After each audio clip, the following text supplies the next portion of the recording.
Today's episode is without a doubt our most requested Confessions of a Shopaholic. Your kind of traditional rom-com, but it's so much more than that. Shopping addiction is a real issue for a lot of people. She just looks up and says, I could win the lottery. Yeah.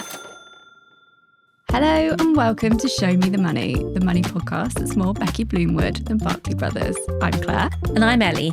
And each week we discuss how money shows up in some of our favourite pop culture, from the classic to the nostalgic to the contemporary. So, we're back. Yeah. And we're different. This is like a new era of the podcast and also what we're like building around it with the Substack and some of our other content. And yeah, we've got a new name. Yeah, and I think it's worth us just kind of explaining a little bit why we decided to change the name and why we see Show Me the Money going, so people can hopefully get excited like we are. Yeah, absolutely. And I think, you know, it was a back and forth conversation for quite a long time. I think we really loved like the vibe of everything that we were discussing. But whenever we were looking forward in terms of building something bigger and it feeling like empowering and feeling kind of positive, I think Help Me I'm Poor, although I'll like stand by it as one of my favourite like scenes from any movie, is that plane scene from Bridesmaids. It just felt like maybe we couldn't be quite as like empowering and positive as we wanted to be under that title. And we wanted to think about like, do people want to come to a workshop with like that title? Do people want to, you know, take sort of guidance from us or take tips from us under that title? And the new name just like shows what we have to offer a little bit more. Yeah, absolutely. And I'm excited about it. I think, you know, we've got the new branding, like we love it. It looks great. So we're kind of ready to hit the ground running. And this season, we are back to the structure we went for with our initial season, which is going to be one film, TV show, book, etc. per episode. So as always, if there's anything that you would love us to cover, then do let us know. But we are kicking off with a bang. Yeah, today. We are. This is like our most, after Sex and the City, which we obviously did a whole mini series on. If you haven't listened to that, do go back and listen. It's like a collection of 8 episodes. It spans the whole original series and then the first movie, because the second movie didn't happen, and then the abomination that is And Just Like That. That was quite cathartic to record. But yeah, after Sex and the City, today's episode is without a doubt our most requested. And it is Confessions of a Shopaholic. And honestly, prep for this was so much fun. Yeah, I mean, I have to admit, like I was obsessed with it from the book days. I don't know what year the first book came out, but I just remember like these were, alongside, I guess, like Gossip Girl, I would say books for me, like canon. Like they were those books that every time there was a new iteration, I was like straight to the shops, loved it. And then obviously 2009, the film came out and it kind of did not disappoint at all. Part of the reason why we wanted to do this episode now was actually in tribute to the author Sophie Kinsella, who died at the end of 2025. And there was obviously just this like outpouring of love for her and her work. I guess we wanted to be a small part of that because the story in and of itself, I think, is so much fun. Becky Bloomwood's such an amazing character, but also like for me personally, it's probably the most resonant piece of fiction that's ever been created. I also am very much planning to do like a box set binge, but of the books. Yes, definitely. The books are so good because it kind of goes through the different iterations and like the different stages of her life. So you kind of have the start, which we see in the film, but then we also get things like the baby and the wedding, etc. So there's so much to get into. But we're going to focus, like you said today, on the film. And I think what's so good about it is that like it is a rom-com in some respects, like your kind of traditional rom-com, but it's so much more than that. And like there's so many storylines and characteristics of Becky that we kind of can get into. But do you want to just start off by kind of giving us, for anyone that hasn't seen it, although I can't imagine that anyone hasn't seen it, but if you haven't seen it, like a little bit of a overview? Yeah, absolutely. And, I actually hadn't watched this movie again since it came out, or around the time that it came out. I think I watched it a couple of times, and then I didn't watch it again until now, which is probably a bad idea because it might have helped me a bit.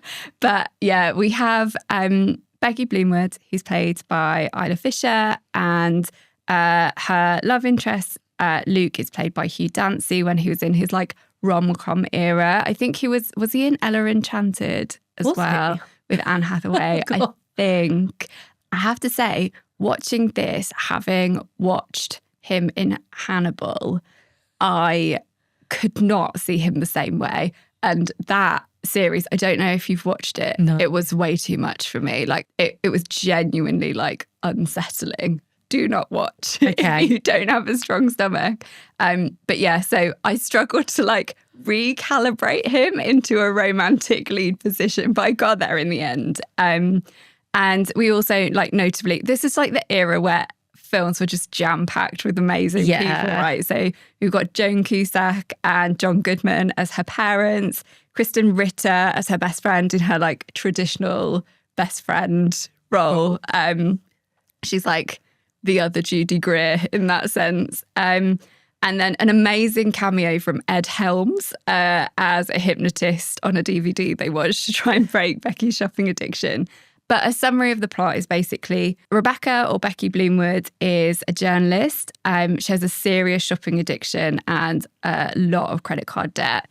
She uses shopping as an emotional coping mechanism and avoids dealing with her finances. Feeling very triggered as I read this.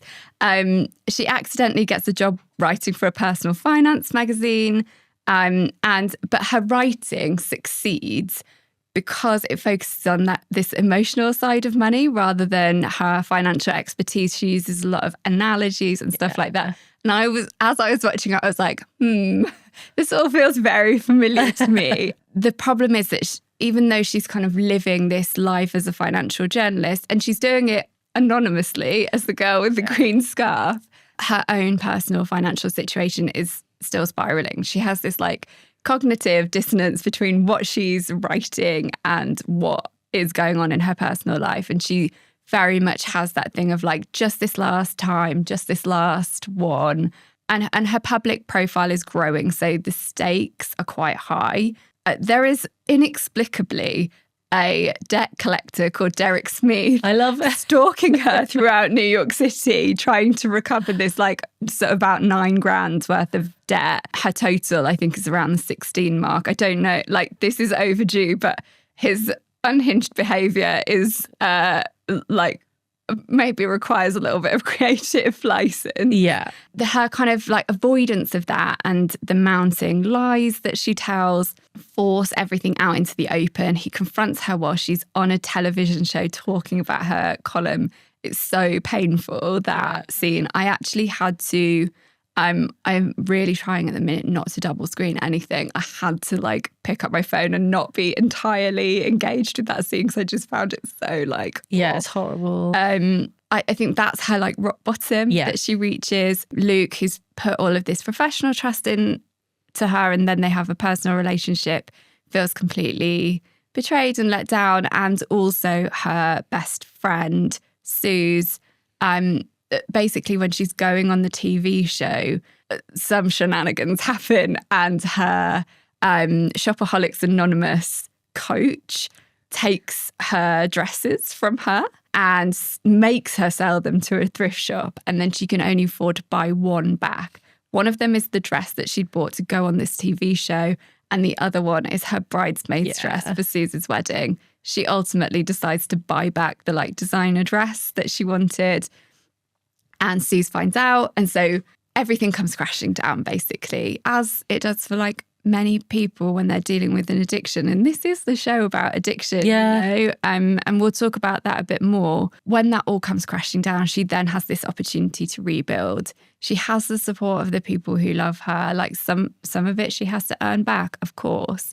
They do a big sale of all of her designer stuff. She finds the bridesmaid's dress. She does, on the street. She buys it back from a lady who's wearing it, pushing a shopping trolley. I think sort of that depiction of homelessness maybe wouldn't fly in 2025. But yeah, so there's this resolution, I suppose, that centers around the fact that she is accountable, she's honest finally, and she sort of grows this sense of self-respect, I suppose, in her finances, as opposed to it said like being solved or her becoming like wealthy or whatever. I mean, it does look like she potentially is about to marry into an incredibly wealthy family, as quite often happens as the resolution of these things. But we have her kind of like forced to deal with her issues finally, because she is very frustrating to watch in a similar way to like Carrie Bradshaw with relationships equals Becky Bloomwood with shopping. Yeah, you can see her making like mistake after mistake and you're like, come on, get a grip, get your act together. But like you say, I think there's something that's quite, like, she's a very endearing character. She is. Despite being very frustrating, she's a character that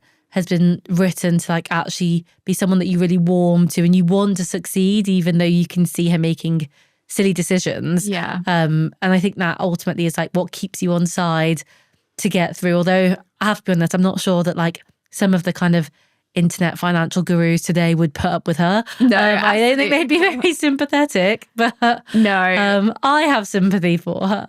Definitely. And I think Isla Fisher's portrayal of her really helps with that, because she's got the like big puppy dog eyes. She's got the like, she's very sort of quirky and endearing. I really think one of the great like noughties rom-com leads, actually, Isla Fisher. Yeah.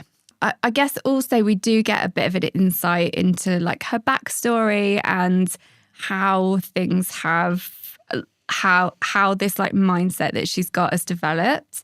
And like the very first scene of the movie, which is her kind of very like practical mum buying her the practical cheaper item, and her mum's like really thrifty, and, you know, they're like savers and they don't spend, and then her like looking across at all the shiny things that the kind of like more popular like glamorous girls have got.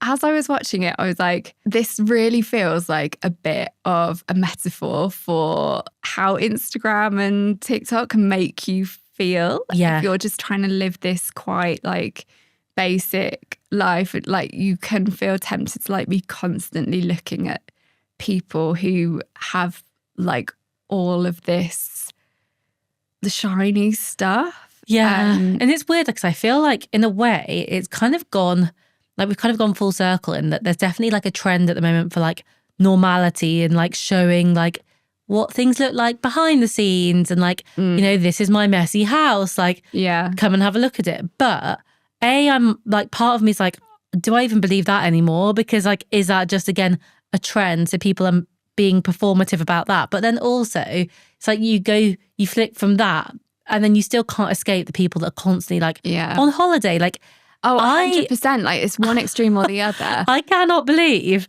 how literally everyone has been on holiday in the last month. Like, I know, that's because you want to go on holiday. Seeing what you can't have. One of our first Substacks was on like performative frugality, or like the Frugality Olympics. I think people should read it if they're like interested in this, because I really want to know people's opinions, because I think you're right. Like I think a lot of those videos are performative, but also stop telling me to normalize things that are already normal.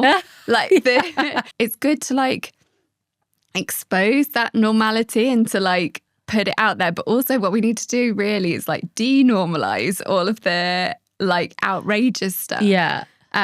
So that's like a bit of a bugbear of mine, is like normalize only buying one pair of shoes a month. It's like that's what we're doing. In fact, that's too many shoes. Like, I haven't bought a pair of shoes for like ages. Oh well, we both know that I've bought a pair of shoes this morning, but maybe we'll save that for another day if we have a paid subscriber podcast another day. But yeah, so I guess our first topic that we really should delve into is shopping addiction, because that's the main plot line. It's obviously like this real heightened version of it, and it's all very glamorous, and everything that's being bought is like designer items, which often actually isn't how shopping addiction plays out. I think that the essence of it is actually really true to, as someone who like really has struggled with definitely that like compulsive and impulsive shopping as like a self-soothing technique. And I can definitely see elements of like where it was difficult to stop and where it has been difficult to stop. Yeah, I think one thing that's really good about this film is that like as much as it's lighthearted and it's fun, then it does point to this really serious issue. And I think that sometimes, like other types of addiction, I think there's this weird kind of hierarchy sometimes in terms of like addiction, and people maybe don't realize that shopping addiction is a real issue for a lot of people. And they're like, oh, we'll just stop doing it. Like that kind of thing. Whereas this highlights like how much she is really kind of consumed by that impulse. And as much as she knows that it's not good for her, it's not helping her or the people around her, then she still doesn't have that ability because of the addiction to just stop doing it. Yeah. And even when you can see what's at stake, and she clearly knows what's at stake, like she just can't help herself. There's the scene where I think she's been sent home to write about like store card APRs, and Luke says to her, can you get me an outline by 3? And the like flyer comes like drifting down and slaps her on the chest for like a designer sample sale, and she just can't not go. And as a viewer, you know exactly what's going to happen next. It's the same with where she's being given the ultimatum between the 2 dresses, and as a viewer, you know that when it cuts away, it's going to cut to her wearing the purple dress on the TV show. And I think in like a recovery from addiction, there's this kind of I guess like a bit of a mantra of make the next right choice. And we see Becky making like the next wrong choice a lot throughout the whole film until we get to that reckoning that she has.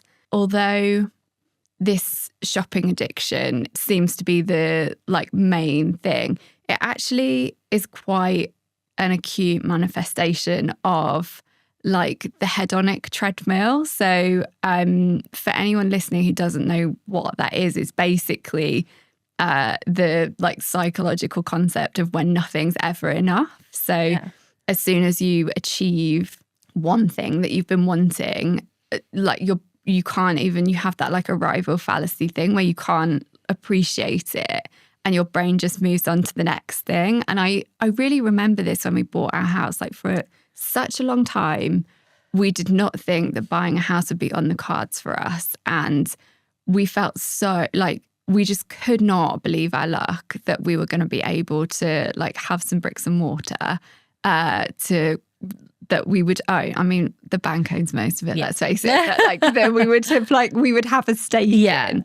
A couple of weeks after we moved in, like I caught myself on Rightmove being like, there's some nice 4 beds here. Or like we lived on a new build estate, so I'd be walking past them building the like slightly bigger houses, being like, that one seems to have like quite a nice garden. And I think it's a really human thing to do. But we see Becky saying things like, it applies to her job as well. She says, if I get this job at Alert, I'll be happy forever. It's like, you won't be. Like, yeah, exactly. Yeah. If I just get this, if I just get that. And she seems to really live like that from like moment of nothing's ever enough. Yeah. And I think that, if you combine that mindset with a propensity for shopping, like you're a bit fucked, really. Yeah. A lot of what is responsible for that is like how much exposure we have to like other people's things. And like with the houses, for example, like obviously like you're going to walk down the street and there's going to be other houses, like you can't hide from that. But it's constant now when you're online. You're always seeing somebody that's like on a holiday that you'd like to go to, or who's bought like the outfit that you'd like, or that's got the job that you'd like. And it's really hard to kind of escape that and to tell yourself and to like really believe it that, like I am happy with what I've got. And like it's something I tried to do so much, because otherwise you do just end up getting stuck and feeling like, well, what's the point? Because I'm on this hamster wheel, I'm on this treadmill. Like it's never always going to be people with more. There's always going to be someone with a bigger house. There's always going to be someone with a nicer car. And it's like, how do you, while still having, you know, ambition or goals, how do you manage that and keep that in check and enjoy where you are now? Because, you know, I'm never going to have like a house like Molly May. Like, You never know. Well, you never know. That's true. But like, what's the point in like trying to compare to that? Like, why not just actually focus on trying to like enjoy and improve like what I've got, rather than like constantly looking so far ahead. Yeah, and I think like I wrote about this in my second book about like ways that you can kind of like step off that treadmill or slow it down. And I think like trying to really, sounds so wanky, but like actively practice a bit of gratitude. Yeah. And you don't have to buy like a fucking gratitude journal or anything like that. You can just, you can just like, however works for you. But sometimes for me, what it is like, if I catch myself in a moment where I feel really content, I try to like almost like sort of look around all the corners of my life and think like, God, like I'm lucky to have that. And I'm so lucky to have like this friend. I'm so lucky like in my marriage or whatever it is. There's a deluge coming in and we're all trying to like put like paper over the cracks. But I do think things like that can help. Also like being in like a flow state. So, you know, where you're kind of like just in the moment doing something, not thinking to the future. And again, like it's different things for different people. Some people get it with like gardening, or like my mum gets it with knitting. And I quite often get it with cooking. So you're like following a recipe and you're in the zone. Like in the zone. And if like my mind wanders off and I'm starting to think about like what my 5-year plan is, then something's going to burn. That does happen.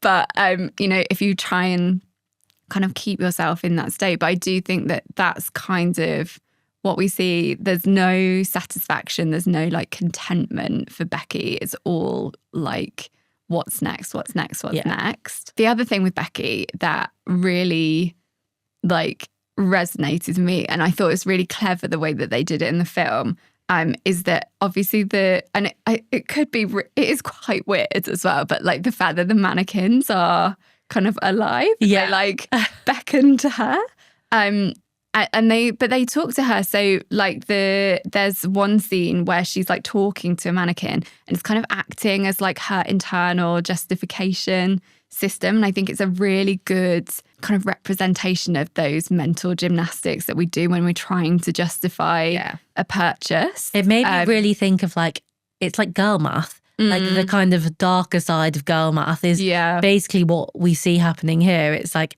oh, well, I can justify it by doing this and this and this and this and going round in circles 5 times. Yeah. And like, you know, it's not to say that you can't sometimes justify purchases. Like, you know, as we were discussing, like if I say I'm going to go and sell £100 worth of things on Vinted and then I'm going to use that money to buy something, like fine, like I get it. And also like I don't really believe that you have to justify everything to somebody else, but this is like the extreme version of like, she's really, really trying to convince herself that she needs to buy X, Y, Z. The other thing is that in those like conversations that she has with herself, and this really resonated with me as well, it's never about the item, it's about the association. Yes. So it's when there's the scarf, because she's going to this interview at Alette's, she feels like she needs this scarf because it's going to give her like confidence and poise, and it will be the thing that gets her the job. And that really rings true for me as well. I think if you've got something coming up where you want to make like an impression or whatever, it's really easy to think that, oh, if I just wear this pair of shoes, or if I just had that, or if I just went and got like this facial tweakment, like that's gonna, you know, it's a really interesting thing that we do where we kind of pin these things that we could work on internally on like external things that we can buy. And that's also like, that's the world we live in, right? That's what's sold to us. And also I do think that like, not to this extreme, but I do think there is maybe like a small reality to the fact that like we do, particularly women, get judged on things like how we look in the workplace. And like, even more in traditional jobs where you're going into the office. It's like you can't just turn up looking scruffy at an interview. And so this is taking it to the extreme, but there is like a slither of truth of like there is that pressure to look a certain way, to have a certain appearance. 100%. And actually we see it like quite a lot in politics of the women with the exception of one like female cabinet minister from the previous government, whose name I cannot remember, but who always looked like she'd been dragged through her head backwards. And I had like, I did not like the previous government, but I had like a tiny modicum of respect for her for just like fuck it, not giving a shit.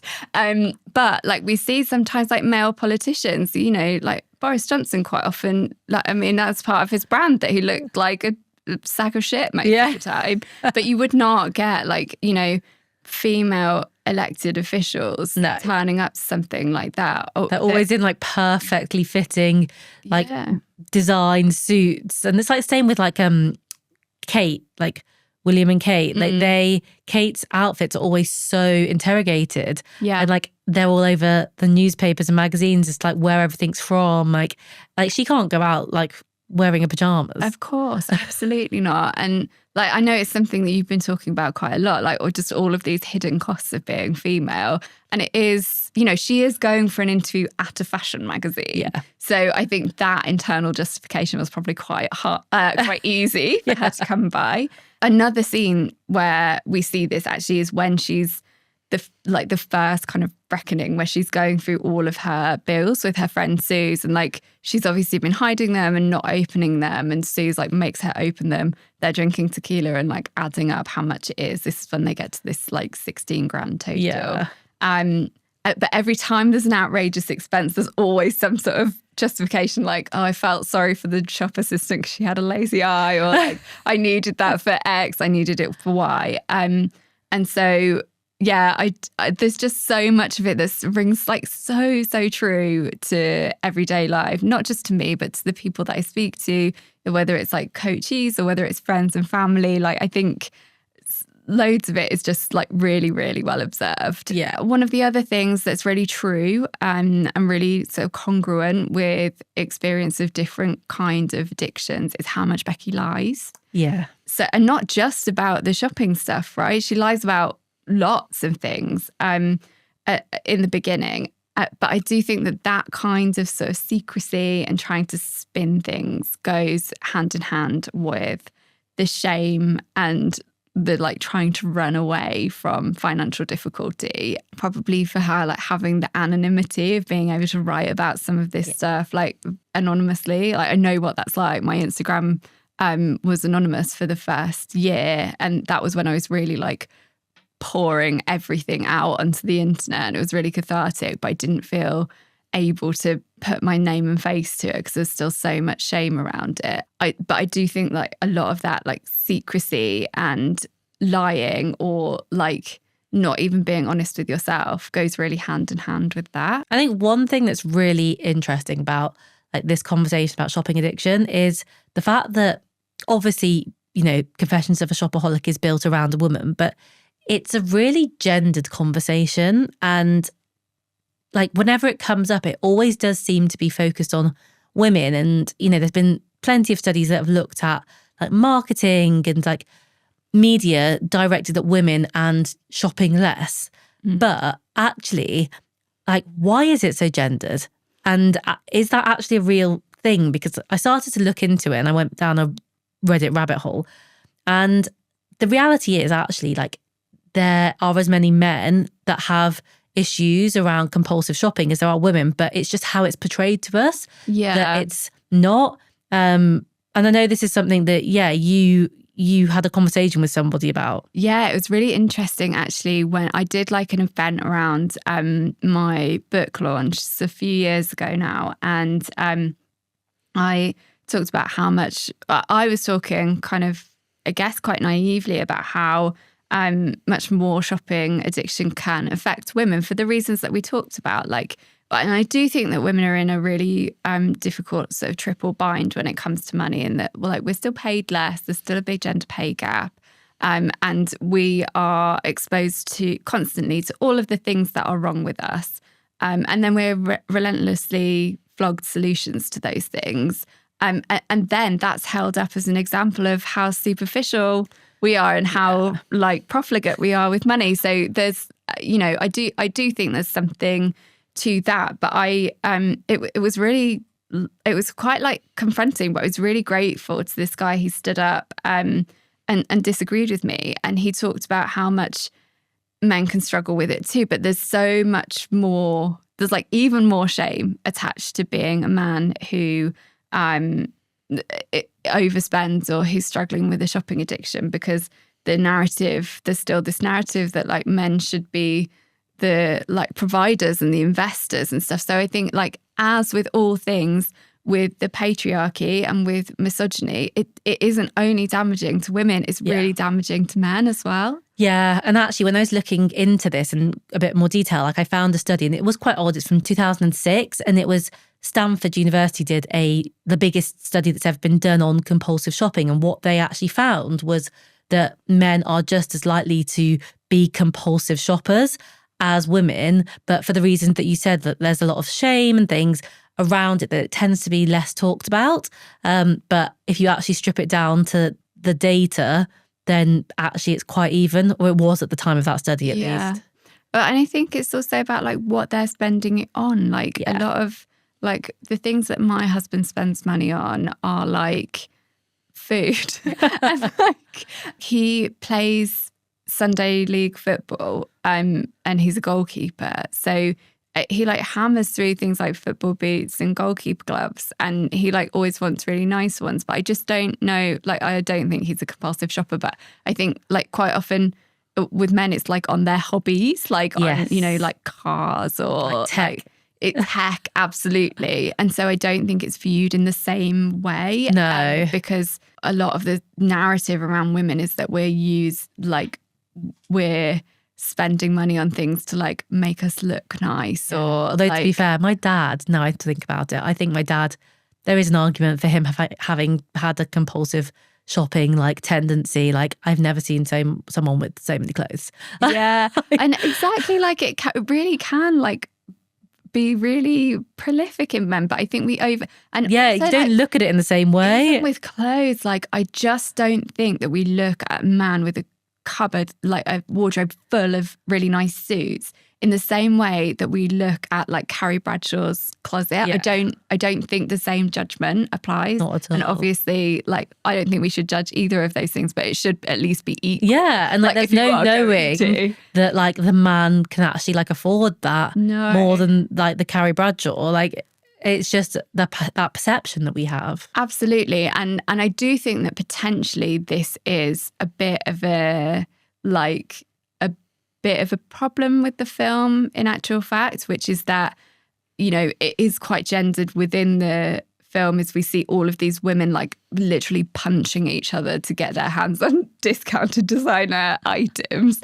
And like we've got Becky as kind of being like zoom in on that. Yeah. And then Luke, he's the one with all of the financial wisdom. Yeah. He's the one with, and fair enough, we see that like Becky actually has a better way of communicating that. And I do think there's a real a reason why female financial creators are doing so well. I think sometimes we can communicate things that men potentially aren't quite as good at communicating, but he's the one who's there with all of the wisdom. He's the one who's saying things like, value and worth aren't the same, or cost and worth aren't the same. Yeah. And sort of, I suppose, he is the like straight man in that situation. I think he's too boring for her. Like, is he more three-dimensional in the books? Not really, no. Sad times. Well, no, I mean, I think when you've got an iconic character though, like Becky, it's going to be quite hard to like match up to her. Yeah, we saw it as well with Carrie. Like, do any of the men really ever like No. And the closest one probably is Burger, and he's the worst one. Yeah, like Big's not got much going for him really, other than his bank account. Well, his bank account, the eyebrow raise, and his catchphrase, abso-fucking-lutely, which he says twice, and one of those is not even in the main series. Yeah. So I've thought about this. Yeah. The other thing I thought was kind of quite mad watching this back is the way that you end up like seeing credit perceived. And it's something that I think is going to arguably become an even bigger issue as cash disappears. Yeah. But like there's that scene, and it's in the trailer as well, where when she's really little, Becky's looking into the shop and she's watching all these women go up and pay, and she basically describes to the audience what her first thoughts are about this, and she's like, you don't even need money, you just have a magic card. And obviously we're like, that's a credit card, but like to a kid it's a magic card. Like how on earth are they meant to know what that actually means? It's something that I think about a lot, like now going forward, like having a child and like thinking like how on earth do you actually avoid that happening? And yes, she gets older and she still doesn't learn any better that it's not a magic card, but it's a real good point. Yeah, 100%. And I've got like slightly older children. So my older children are 7 and 11. And we're like actively trying to teach them all of this stuff, because when I was growing up, and like it's not, I think we have a much better awareness of the fact that we need to financially educate our kids now. So no shades on my mum, but I really specifically remember, I can't remember how old I was, but I think I was about 6 maybe. We were in Debenhams and she was like, like my Debenhams gold card came through the other day. It's really dangerous. I was so confused and I didn't really ask any questions, but I didn't know what like a store card or like a credit card was. And I remember just thinking like, why is it dangerous? If it just lets you buy things, what's the problem? And do you know what as well? Like I have such strong memories. I don't even think I was old enough that they could offer me them, but of going to Outfit. Do you remember like where it used to have like Topshop and Dorothy Perkins, basically all of the Philip Green brand? Yeah. There were a couple of Outfits near where I grew up, and R.I.P. Topshop, the good old days. R.I.P. Yeah. But you used to go up to the till and pay, and they'd be like, oh, would you like to take out a Outfit store card and get 10% off your shopping today? And I was always like, this sounds, what's the trick here? Yeah. So, it sounds too good to be true. Do you know what's really funny is when I was first posting about like being in loads of credit card debt, I had loads of people come to me, come into my DMs and talk to me about what used to happen at Arcadia when they used to work there for like Topshop or Dorothy Perkins or wherever. And there are two elements.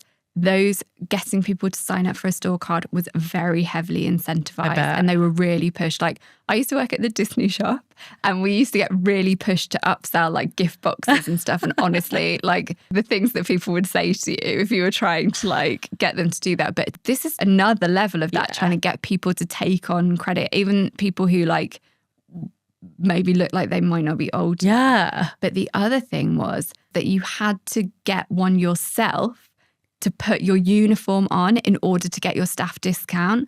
I'm pretty sure. And like I've heard from a couple of people who'd got into loads of debt with a store card from their own employer to dress themselves for work. So there was definitely a really like predatory thing around store cards. Yeah. When we were kind of, I guess, that age, so like teenagers, like early 20s, store cards were probably like the most prevalent thing, like in terms of like debt. Because I don't really remember seeing that much about like kind of your pure credit cards being advertised, but it was just the store cards were everywhere. Yeah, and I think it's that thing where it just doesn't necessarily feel like real debt because it's got like the name of your favourite shop. And you get a discount. And you get a discount. You know, I think some of the criticism of buy now, pay later is valid. I've been really critical of it myself in the past, especially the way that it's marketed. But I don't think that marketing credit as like something to smooth out your shopping experience is anything new. No. And in a lot of ways, it was worse because the APRs on these store cards were outrageous Wild, yeah. sometimes.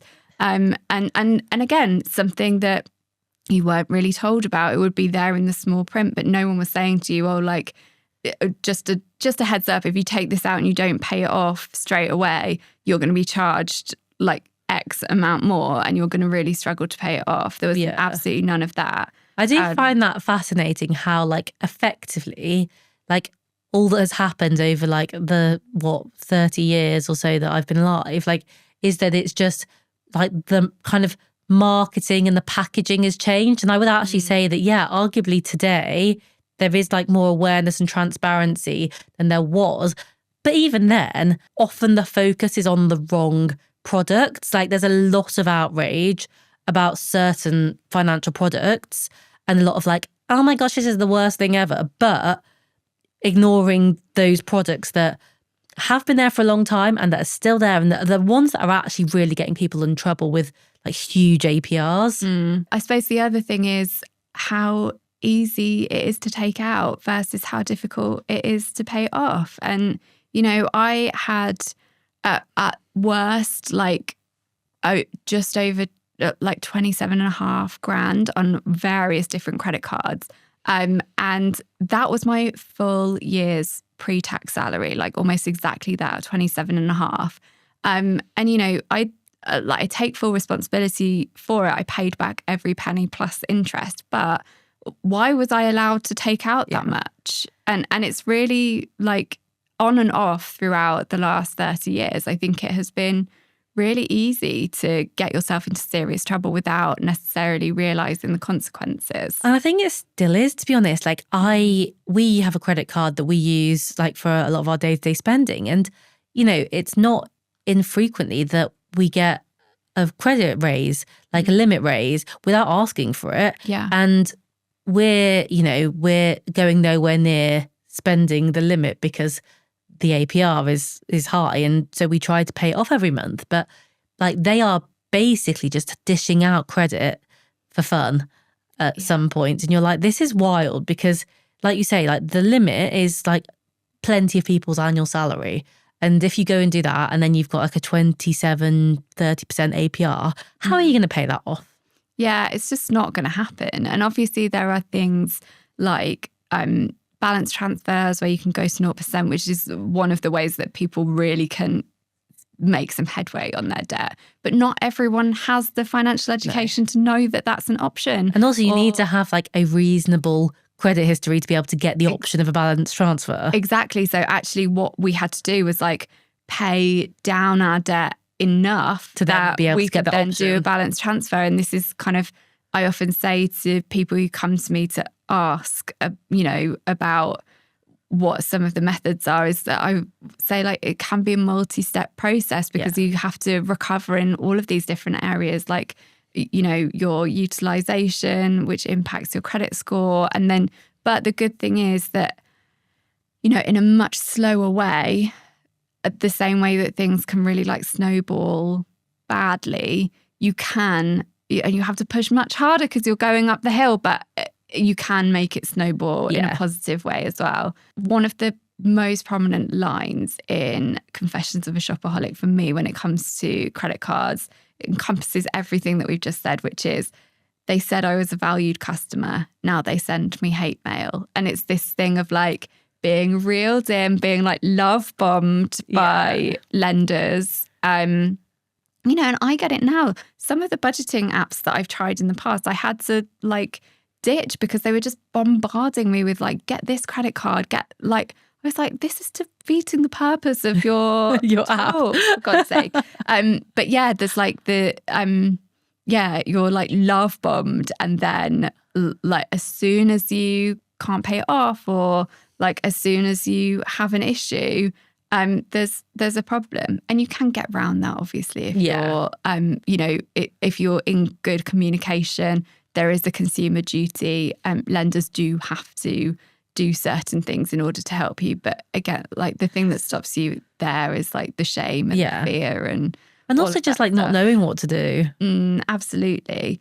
And so Becky's total debt at the point that they add it up, and I do think she carries on spending after that. But at the point where they add it up, her total debt is 16,000. That's not a real number. No, about 16,000. 126.70. I've added a digit in there somewhere because I was like writing it down as Suze is reading it to her. It's around that amount. But crucially, she has just lost her job. Yeah. So the gardening magazine that she works for has gone bust. And this is where she very luckily gets the role at Successful Saver. But obviously that is requiring her to be writing about finance while also dealing with this awful situation. There was another thing that I picked up on, which definitely has happened to / with me, which is that when Suze, at the end of this montage where they're adding it all up and drinking loads of tequila, when Suze asks her how she's going to pay it off with no job, she just looks up and says, I could win the lottery. Yeah. And I remember having thought that to myself so many times when I was in loads of debt because I couldn't really see a way out. And it was always a bit like, if I get a pay rise or if I get a better paid job or if I get a bonus. But many, many times I'd be in the co-op being like, yeah, but if I just win the lottery, then all of this will go away and I can just start from scratch. But I don't think, I think same as with Becky, I honestly think that if I had won the lottery at that point in my life, I would have been one of the Daily Mail stories where it would be like, oh, I won the lottery and then years later is living in a caravan, it's sort of just that's riches to rags story. I definitely, because I didn't have a handle on any of the mindset or habits or anything. And, I want to talk about it in another episode. I don't think there's space for it today. And because I don't think that it applies to Becky because she only spends on herself. But one of the, one of my issues is just this pathological generosity where I just cannot want to buy stuff for everyone. Well, if anyone's got the tiniest problem or even if they so much as look at something, my immediate wish is to be I'll buy that for you. Yeah. I'll take you on holiday. When you were saying before, I was very small part of my brain was what can I do to help her go on holiday? and I do think that this is slightly unusual manifestation of shopping addiction in that most people I know who really, really struggle with spending, it isn't just on themselves and it's quite often not designer items. No. It's every day. Yeah, exactly. It's home bargains. Yeah. Absolutely. But yeah, I suppose we do have with the credit card stuff a bit of an opportunity to educate here maybe. We can just sort of explain a little bit about how this does work and how you can use them well and how you can protect your credit score. We've touched on it, but because I think fundamentally credit in and of itself is not the problem. And I think so often we kind of see it very black and white. It's it's this great thing that we can have a great time with, or it's problematic and we should avoid it at all costs. Yeah. And actually the key is really knowing how to use it, like you say. So ultimately if you're using credit, then there are benefits because it's going to improve your credit score. Your credit score is essential for certain things like getting access to a mortgage if you ever want to buy a house one day. And as much as credit scores are made up, they are something that still are used by lenders and banks to make those decisions. So you kind of can't fully ignore them. Yeah, and what you're wanting to make sure of when you're building your credit score, your lender or whoever you're applying to aren't actually seeing the number that you're seeing. But what they are saying is the information that's on the file. Yeah. So I think especially if you're someone whose credit score is underwater, and I've been there, I've been in that red, very poor category. If that feels difficult to face, and it does, what I would really recommend is focus on what the information that's in the file. So if you can sort of try not to pay too much notice to where you are on the dial. because they all have like a red really to bad. green. Very good. Yeah. If you try not to focus on that and focus a bit more on the actual information that's in there. So you're looking at things like bringing your credit card utilization down, ideally to with under sort of 30, like 25 to 30% is best. If you're not clearing it every month, obviously, which is probably like the gold standard for using a credit card. But, keeping it within that utilization, making sure that you don't miss a payment. And if you have missed a payment, then, what you want to do is try and rack up as many on-time payments as you can, because the longer ago that missed payment was, the less it's going to impact a lender's decision. On that one as well, I would always recommend setting up automatic minimum payments as well. Absolutely. So at the very least, you're always automatically making that minimum payment. And then if you want to pay more, then obviously you can go and do that manually, but it avoids that issue of missing a payment altogether, which is then going to have a negative effect. I would potentially go one further on than that, which is a trick that someone told me, how you can reduce your credit card balance a bit quicker, not much quicker, but a bit quicker, even if you can only really afford that minimum payment, which is that instead of ticking the minimum payment box, what you do is you go into the fixed payment box and you maybe round the minimum payment up to the next pound. Yeah. And you put that amount in there because that's going to be consistent every month. So as the minimum payment goes down, you're still paying a bit extra and you're paying a bit more extra every month, if that makes sense. Yeah. It's a bit like the theory of like overpaying on your mortgage, right? So you're paying like a bit more than the minimum, but it still is what the minimum was when you first started paying it off. So hopefully should still be affordable. Yeah. And I just think that's such like a genius trick, and it doesn't involve kind of all of these extreme measures of throwing like the kitchen sink at it. It's just a small thing that you can do. Totally. But yeah, the other things are making sure you're on the electoral register. That can really impact your credit score. And household bills as well. Like I think this is one a lot of people miss. So if you've got utility bills, for example, and you're in a shared house or you've got them in like your partner's name, making sure that you get your name added to them so that you're getting that credit for those recurring payments that you're making on time as well. Because I remember that being something when I was younger and I lived in the house share, realizing like, oh, actually like one person is managing this. Actually, we could all be on there and getting that benefit. Yeah, because like one reason that you could be sort of not a very good candidate for credit, like, and we're talking about things that you might need credit for, like a mortgage or car finance. One of the kind of things is if you've got lots of debt or you've got bad credit history. But another thing is having not enough. Yeah. Like they call it a thin file. So you haven't done enough to prove to them that you can handle it. So, but this is where like credit builder tools can really help. So there are things like Experian has its own one called Boost, where you can add in extra, like voluntarily add information to your credit file. Yeah.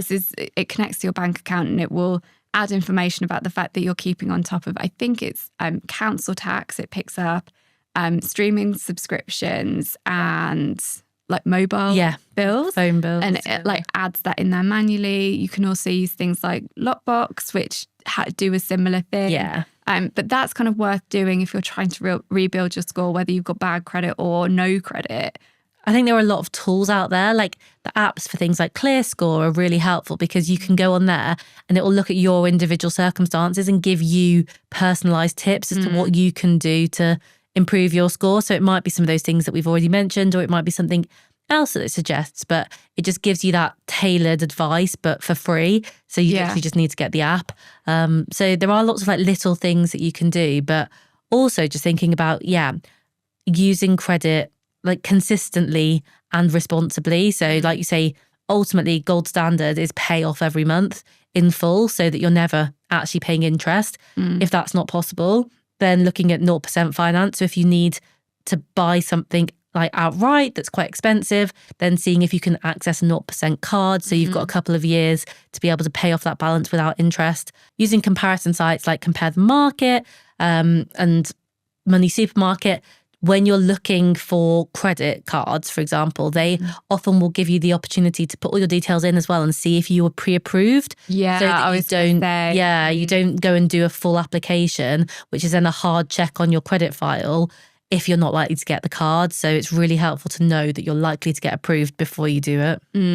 Because that's another thing, actually, that's another major thing that can really impact your credit score and like the info on your credit file is your credit score will probably go down anytime you make a proper application for credit, whether you get approved or not. Because if you get approved, then obviously it's adding to how much credit you have access to.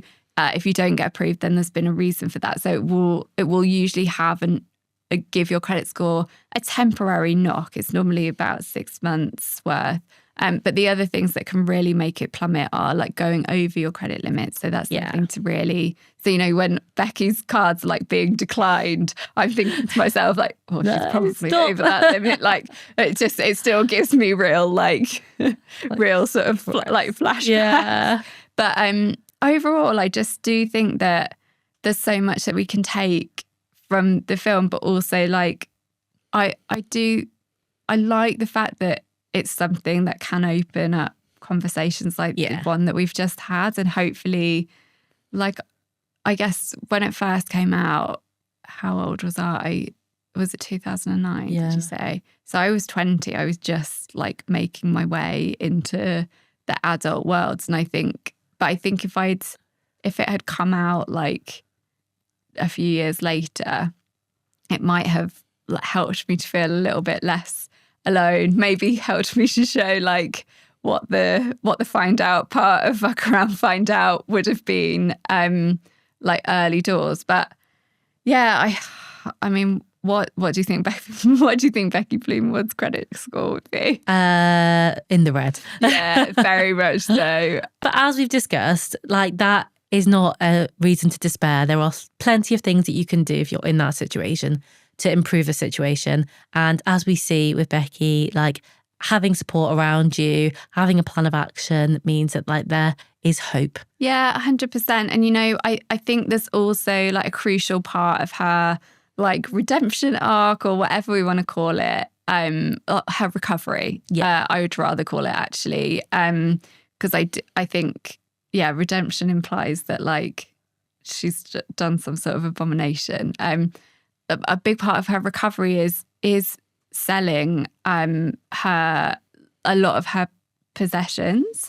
And obviously there's the romantic bit where Luke has bought the green scarf and he was the bidder on the phone and he was the bidder in the studio, or what's it called? Auction. At the auction. She kind of has to give something up, and she sees kind of, I suppose, how like the reverse can be true. And I'm a big fan of reselling. It will be a lot easier for her now. She wouldn't have to get all those people down there. She could just put it all on Vinted. You can get stuff verified on there now. But yeah, like, in the age of eBay and Vinted, it is easier. And you'd be surprised by how much that adds up. Even if it's nowhere near what you paid for the stuff, because it won't be, it can give you a real like bounce back in the right direction. And actually that was what made the difference for me, I think, was a lot of small things coming together to give me a bounce back in the right direction. And then it's just about keeping going. But yeah, I am looking forward to reading more about the Chronicles of Becky Bloomwood, because was this the only film? Yeah. I can't remember if they'd done like a Shopaholic and Baby one. No, but I was like, surely I would have seen it. Yeah. Maybe they'll do an Unjust like that. They're bringing everything back. Maybe they'll do it. She might be back soon. But yeah, I'm really looking forward to reading about more of her antics. I think it's good for me. It's therapeutic. Yeah. But yeah, I think we should wrap it up there. Yeah. I think this might have been my favourite episode that we have done. And we'd love to hear from you if you liked it as well. If you've got any comments on anything that we've talked about, we'd really love to hear from you. You can find us across your socials at what we call now Show Me the Money Official on TikTok and Instagram. Please come read our Substack. Also, Show Me the Money. Just come search for us. You can subscribe. We're in your inbox every Sunday talking about stuff that's sometimes related to the episode, sometimes current affairs, sometimes a mix of it all, but it's always got that like money lens. And what else can you do? You can follow us on Apple Podcasts and Spotify. I can't remember how the reviewing thing works on both of those platforms. So Apple, you can come leave us a star rating and a review, and it just stays there, and it's for the whole podcast. That would be amazing. On Spotify, you can give us a rating, but you can review it, like comments on each episode. If you have got any ideas for anything else you want us to talk about, this was our most requested ep. But we will be looking for our next one, our next like listener recommendation. So we would like to hear from you. Yes, thank you so much for listening, and we'll see you next week. Bye.